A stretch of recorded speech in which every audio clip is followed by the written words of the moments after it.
চব্বিশের প্রিলিমসের পরীক্ষায় পিএসসি চোখে আঙুল দিয়ে আমাদের দেখিয়ে দিল যে শুধু বই পড়লে হবে না বা শুধু এমসিকিউ কোশ্চেন পড়ে গিয়ে পিলি উতরানো যাবে না।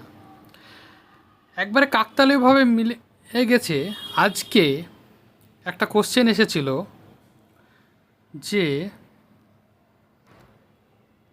কৃষ্ণ, রূপ আর শান্তন, এরা রূপ গোস্বামী আর শান্তন গোস্বামী, এই যে দেখছো তোমরা রূপ গোস্বামী আর শান্তন গোস্বামী, এরা কার আমলে ছিল?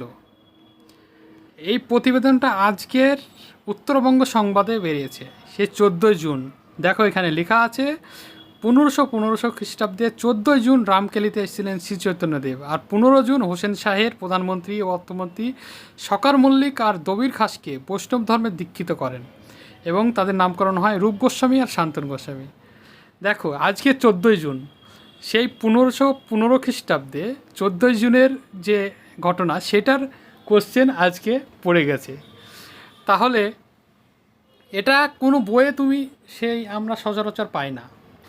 এটা দেখো, আমরা এই পেপার যারা পড়বে এরকমই কোনো খবরের মাধ্যমে তারা এসব বিষয়গুলো জানতে পারবে।